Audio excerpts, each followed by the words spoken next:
Eccoci cari telespettatori insieme, vi ripresento subito i nostri ospiti, ricominciamo al contrario, questa volta Maurizio Antonini, direttore della CIA del Veneto, ben arrivato qui con noi, grazie di essere qui in studio. Buonasera a lei.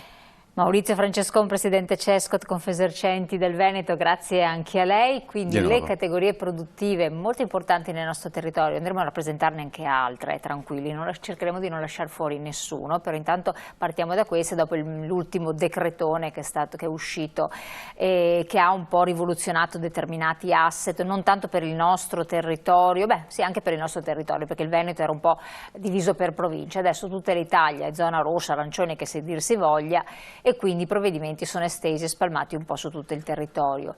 Le persone si sono allarmate, gli operatori di settore si sono terrorizzati e purtroppo, dati economici alla mano, non si prospetta un periodo di grandi lussureggianti ricchezze, anzi. Allora cerchiamo di dare informazioni più corrette possibili da chi ci lavora dal di dentro e da chi ha anche un ufficio studi, perché stiamo parlando di CESCOT che effettua ricerche nei mercati, quindi elabora anche dati, CIA che è sempre sul campo per fornire tutte le indicazioni possibili, il direttore è la persona che da anni lavora dall'interno. E allora incominciamo un po' con i commercianti. Chi abbraccia intanto il settore commercio, perché è veramente molto esteso? Sì, diciamo che l'analisi che noi facciamo riguarda un po' tutto il terziario, quindi i commercianti al dettaglio, con particolare riferimento alla struttura più consistente che è quella dei negozi di vicinato, ma anche ovviamente supermercati, ipermercati, commercio ambulante che è un settore molto importante nel Veneto e poi tutto il settore del turismo che in questo momento forse è quello che maggiormente ha subito immediatamente i contraccolpi più negativi in tutti i settori, anche perché quando si parla di turismo spesso si pensa solo alle strutture alberghiere, sono danneggiate tantissimo perché chiaramente abbiamo disdette nel settore alberghiero in tutto il Veneto fino al periodo estivo, siamo preoccupati anche per quello, però ci sono anche tutte le altre attività legate al turismo, pensiamo alle agenzie di viaggi, non stanno facendo nulla e in molti casi sono chiamati a pagare delle sanzioni perché non riescono a completare gli accordi e i contratti che avevano. Pensiamo a tutte le professioni legate, pensiamo al settore della ristorazione, chiudere alle 6 la sera per la ristorazione significa evidentemente non lavorare in molti settori, pensiamo a tutte le zone turistiche, pensiamo all'area dei colli nella provincia di Padova, ma pensiamo al Trevigiano, al Vicentino, al Veneziano, chi lavora di sera, la ristorazione che lavora di sera in questo momento è completamente chiusa. Aggiungiamo poi quelle attività strettamente collegate che sono le attività di servizi alla persona e che anche se non hanno dei vincoli, pensiamo alle estetiste, alle parrucchiere, non hanno dei vincoli diretti di chiusura, però chiaramente stanno risentendo in maniera notevole per i vincoli di impossibilità di trasferimento che hanno le persone. Quindi è un quadro che in questo momento dal punto di vista economico sicuramente non è molto preoccupante, ecco, questo. E quello che dispiace è che contemporaneamente all'uscita di alcuni provvedimenti che, ripeto, lo stiamo dicendo a tutto il mondo, sono indispensabili, che sono quelli di bloccare il virus, non ci sia qualche provvedimento immediato anche a sostegno dell'economia. Credo che le due cose dovrebbero viaggiare contemporaneamente. Ecco, sono stati fatti degli stanziamenti, sembra, no? Che dovrebbero essere elargiti, però non vi vedono coinvolti, non vedono coinvolte le categorie o che cosa, perché poi più che dare soldi, a parte il discorso della sanità dove occorrono fare degli investimenti, probabilmente come lei diceva ci sono delle sanzioni, ci sono delle tasse da pagare, ci sono delle scadenze, delle proroghe o esenzioni di carattere fiscale, anche se poi ormai esteso a tutta Italia è un bel problema, no? Sì, quello che va detto è questo, è che è vero che da domenica e poi ieri sera con l'ampliamento della zona, chiamiamola così, arancione, perché mi sembra che sia questo un po' tutta l'area controllata e nazionale, però il fenomeno virus lo stiamo vivendo ormai da 15 giorni, forse un po' di più, insomma dal 22-23 di febbraio. E da quel momento gli interventi che sono succeduti li abbiamo visti molto limitati dal punto di vista economico, a favore delle imprese. Va chiarito una cosa, ecco, che il messaggio che stiamo dando come Confesercenti, ma a tutto il mondo delle categorie in questo momento è molto semplice. In questo momento il nemico non sono i provvedimenti, ma il nemico da combattere è il virus, perché più presto chiudiamo questa parte, più presto riusciamo a recuperare. Questo deve essere molto chiaro. Però chiaramente siamo molto in difficoltà rispetto alle telefonate e alle richieste che ci arrivano dei commercianti e delle altre imprese, perché non abbiamo in questo momento strumenti efficaci, concreti, con cui poter rispondere. Si parla di slittamenti, si parla di tanti altri provvedimenti, però in realtà se escludiamo le vecchie zone rosse, che per il Veneto significa il Comune di Vo, provvedimenti concreti e precisi ancora non li abbiamo visti. Quindi non c'è ancora nessun provvedimento effettivo, questa è la notizia fondamentale per quel che vi riguarda, quindi non avete nessuna informazione in merito? Stiamo aspettando chiaramente questi 7 miliardi e mezzo di cui si parla, chiaramente in questa fase ci aspettiamo un immediato intervento per quanto riguarda lo slittamento dell'IVA a qualche giorno, il pagamento trimestrale dell'IVA, lo slittamento dei contributi previdenziali per i dipendenti, assicurativi dei dipendenti, anche questo è molto impegnativo in questa fase. Ci aspettiamo lo slittamento di alcune altre scadenze perlomeno nei prossimi mesi. È chiaro che si tratterebbe di un intervento molto limitato rispetto alle esigenze che avranno le imprese, però in questa fase sarebbe il minimo indispensabile da avere con chiarezza. In questo momento non abbiamo nulla se si esclude la zona in tutto il Veneto di Vo. Ecco, si è parlato di cassa integrazione per il settore del turismo, cassa integrazione anche per le aziende con un dipendente, in deroga naturalmente, e provvedimenti di questo tipo a sostegno e anche di piccoli imprenditori.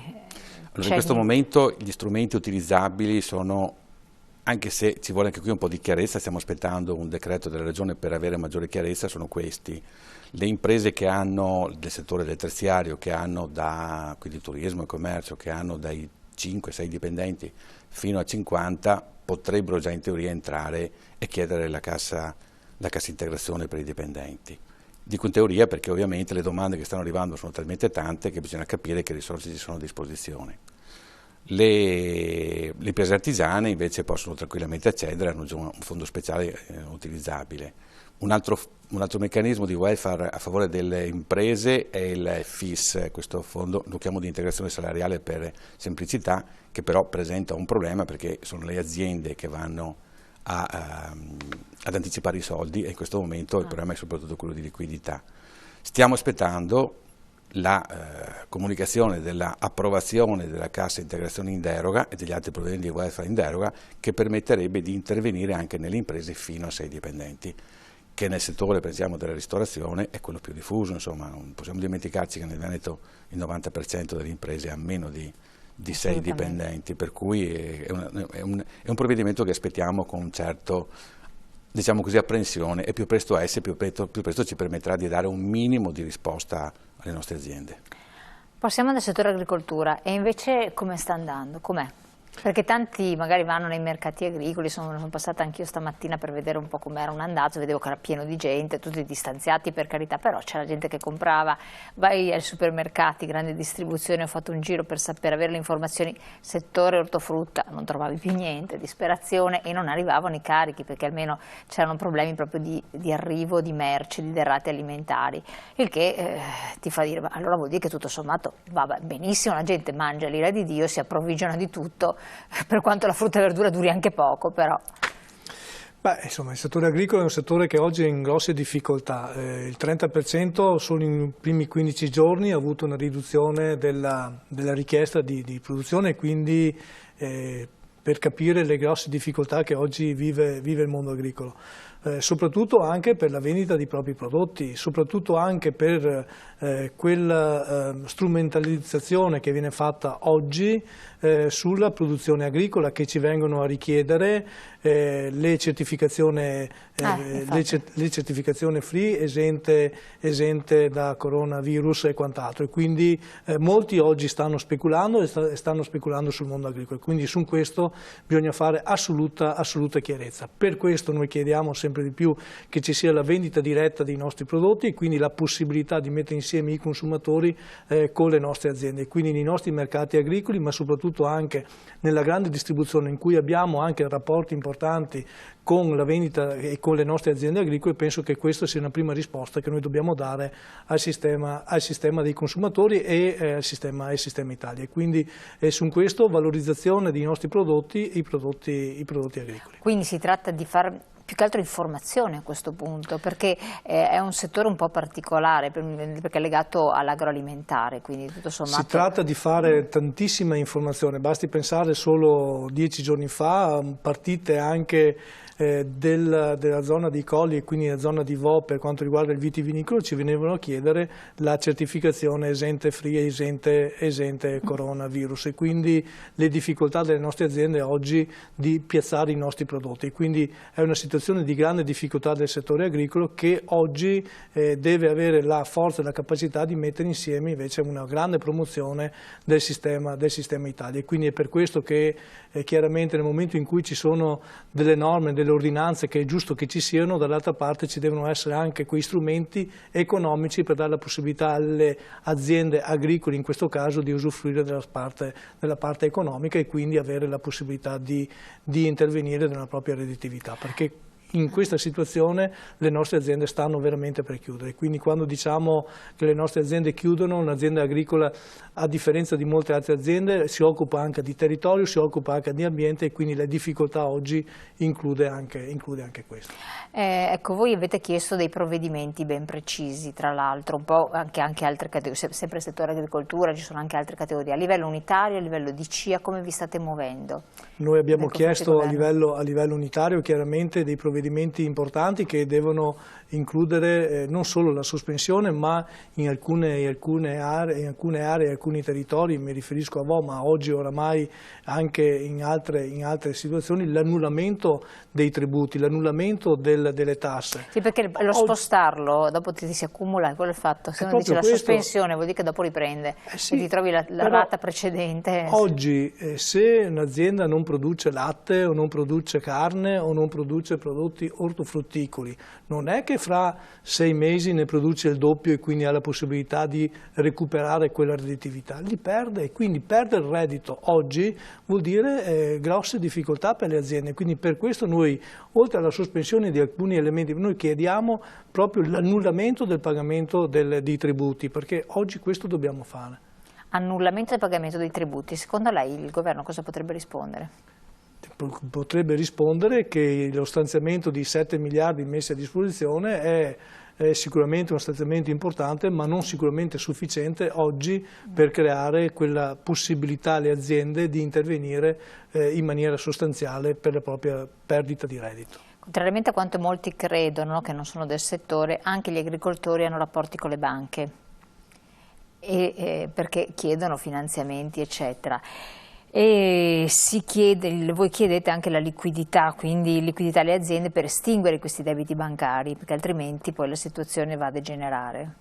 Noi chiediamo l'intervento di Ismea e con la possibilità di accedere anche di finanziamenti e di contributi molto agevolati per far sì di approvvigionarsi di finanziamenti per pagare i vari mutui che oggi le nostre aziende hanno, ma sono le aziende sia del settore agricolo sia del settore artigianale e anche del commercio, e quindi oggi le nostre aziende che hanno fatto grossi investimenti per la loro modernizzazione si trovano in grosse difficoltà oggi a pagare i mutui, quindi per questo motivo chiediamo la liquidità per quanto riguarda questo tipo di aspetto specifico e particolare. Questione dei giovani invece, quindi anche dei lavoratori, ripristino dei voucher, no? Si era parlato in qualche modo almeno in agricoltura perché ci fosse maggiore agilità. Sì, questa crisi ha portato anche di elementi di difficile comprensione. Noi oggi in alcune situazioni, mi riferisco alla raccolta delle fragole, se non alla raccolta degli asparagi di Pernumia, abbiamo la necessità di avere manodopera.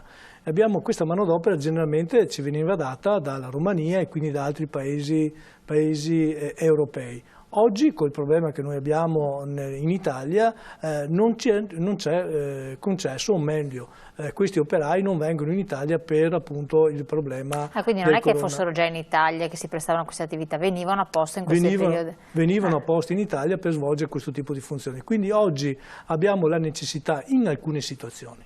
L'agricoltura è molto complessa e molto particolare, in alcune situazioni, in alcune particolarità abbiamo necessità di manodopera, e quindi noi abbiamo chiesto con forza l'introduzione di voucher semplificati, però non quelli riferiti all'anno scorso, di quelli invece di 2 o 3 anni fa in cui si andavano alle poste, si pagavano i voucher, poi con quei voucher si pagava i pensionati, gli studenti e i disoccupati, perché sono questi tre elementi importanti che noi dobbiamo capire. Ecco, e su questo chiediamo l'introduzione appunto di questo sistema semplificato per gli agricoltori per avere la possibilità di avere manodopera. Che era la ratio che aveva fatto nascere i voucher stessi, no? Fin dall'inizio, esatto, che poi è stata l'aberrazione. Assolutamente sì, che era tra l'altro uno strumento che veniva utilizzato in maniera appropriata da parte di tutti i soggetti usufruttori.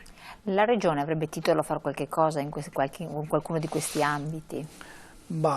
Penso che la Regione insieme con le organizzazioni per i propri ambiti abbiamo individuato i tavoli verdi per quanto riguarda l'agricoltura e poi è il Ministro insieme con le varie regioni che individuano le varie tematiche da affrontare, quindi la Regione può far sì che le proprie tematiche all'interno della propria regione siano portate a livello nazionale, ma penso che nello specifico ha poco margine di manovra sotto l'aspetto anche economico. Sotto l'aspetto economico soprattutto. E invece per il commercio? Prima di tutto sarebbe opportuno ritornare anche un po' al decreto. Perché, sì, torniamo infatti alle nuove regole. Perché il decreto lascia, ho appena chiuso una telefonata con alcuni colleghi di altre regioni, lascia molti dubbi ancora, che fortunatamente per il Veneto in qualche modo si è riusciti in parte a risolvere. Vediamo un po' quali sono i dubbi che è generato anche dal confronto che lei ha avuto con altre entità, poi vediamo anche nei vari settori, per cui da un po' confrontandoci. Ecco, devo dire che tra l'altro l'interpretazione ieri è stata raggiunta attraverso la prefettura e i comuni più importanti, per cui in qualche modo diciamo, è abbastanza tranquilla per quanto riguarda le cose che posso dire, però alcuni dubbi c'erano. Allora, dicevo prima della ristorazione, è stato forse anche il punto più controverso, nel senso che all'inizio si pensava che tutta la chiusura di tutta la ristorazione fosse alle 18 di sera. Adesso l'interpretazione corretta è quella che alle 18 si chiude qualsiasi attività di somministrazione, quindi non ci deve essere più nessuno seduto al tavolo, non ci deve essere più nessuno con il bicchiere o il piattino in mano. Dalle 18 in poi tutti i soggetti che fanno alimentari, che producono, che vendono alimentari, possono venderlo per asporto. Quindi per asporto sì. Tutti quanti, dei ristoranti, le pizzerie per asporto, le gastronomie possono vendere dopo le 18 esclusivamente per asporto. L'obiettivo è quello di evitare qualsiasi assembramento dopo le 18, quindi sarà duramente penalizzato chi si troverà a somministrare e ad avere gente al tavolo oppure con i bicchieri dopo quell'ora, insomma, davanti al bar. Quindi questo credo sia il primo chiarimento che è stato fatto. Il secondo riguarda la libera circolazione delle merci.